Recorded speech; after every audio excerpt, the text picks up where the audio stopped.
tricks in my pocket, I have things up my sleeve, but I am the opposite of a stage magician. He gives you illusion that has the appearance of truth. I give you truth in the pleasant disguise of illusion. To begin with, I turn back time.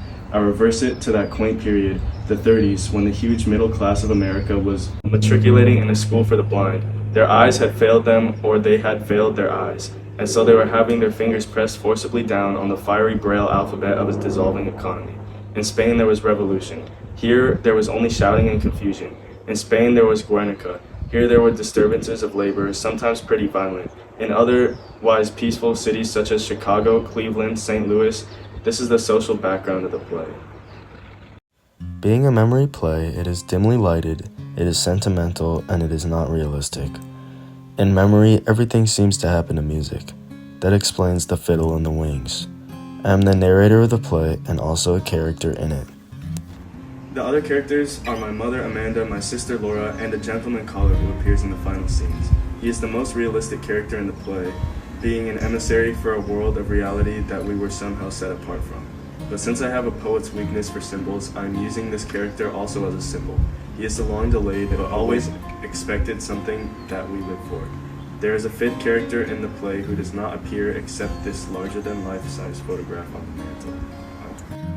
This is our father who left us a long time ago. He was a telephone man who fell in love with long distances. He gave up his job with the telephone company and skipped the light fantastic out of town. The last we heard of him was a picture postcard from Mazatlan on the Pacific coast of Mexico, containing a message of 2 words: hello, goodbye, and no address. Tom, What up, big mama? we can't say grace until you come to the table. Coming, mother. Honey, don't push with your fingers. If you have to push with something, the thing to push with is a crust or a bread. And chew, chew. Animals have sections in their stomachs which enable them to digest food without mastication. But human beings are supposed to chew their food before they swallow it down. Eat food leisurely, son, and really enjoy it. A well-cooked meal has lots of delicate flavors that have to be held in the mouth for appreciation. So chew your food and give your salivary glands a chance to function. I haven't enjoyed one bite of dinner because of your constant directions on how to eat it. It's you that makes me rush through these meals with your hawk-like attention to everything I bite and take. Sickening, spoils my appetite. All this discussion of animal secretion, salivary glands, mastication. Temperament like a metropolitan star. You're not excused from the table? I'm getting a cigarette. Thanks, Kel. I'll bring him a black one. No, sister. You be the lady this time and I'll be the servant. It's alright, I'm already up. Resume your seat, little sister. I want you to stay fresh and pretty for gentlemen callers. It's okay, I'm not expecting any gentlemen callers. Sometimes they come when they're least expected. Well, I remember one Sunday afternoon in Blue Mountain. I know what's coming. Yes, but let her tell it. Again? She loves to tell it. One Sunday afternoon in Blue Mountain, your mother received 17 gentlemen callers. Why, there weren't chairs enough to accommodate them all. We had to stand that tall glass of water over to bring the folding chairs from the parish house. How did you entertain those gentlemen callers? I understood the art of conversation. I bet you could talk. Girls in these days knew how to raise, I can tell you. Yes. They knew how to entertain their gentlemen callers. It wasn't enough for a girl to be possessed with a pretty face and a graceful figure, although I wasn't allowed to meet respect. She also needed to have a nimble wit and a tongue to meet all occasions. What did you talk about? Things and coarse going on in the world. Never anything coarse or common or vulgar.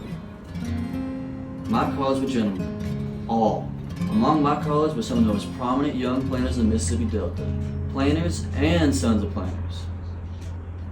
It's crazy, Mom. For real?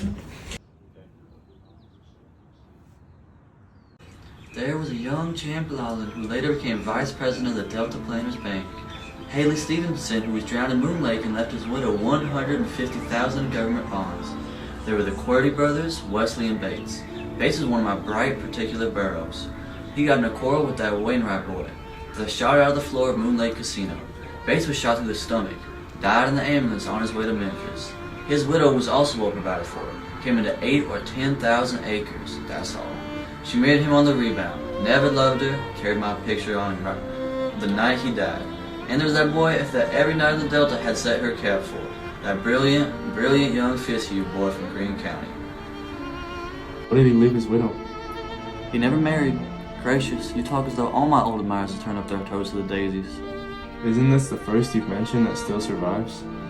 That Fitzhugh boy went north and made a fortune. Came to be known as the Wolf of Wall Street.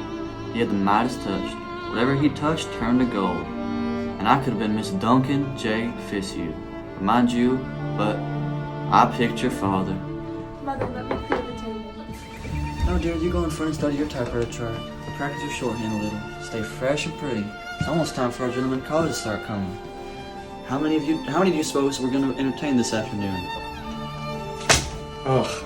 I don't believe you're gonna see me, Mother. What? Not one? You must be joking. Not one gentleman caller? It can't be true. There must have been a flood. There must have been a tornado. It isn't a flood. It's not a tornado, Mother. I'm just not popular like you were in Blue Mountain. Mother thinks I'm gonna be an old maid.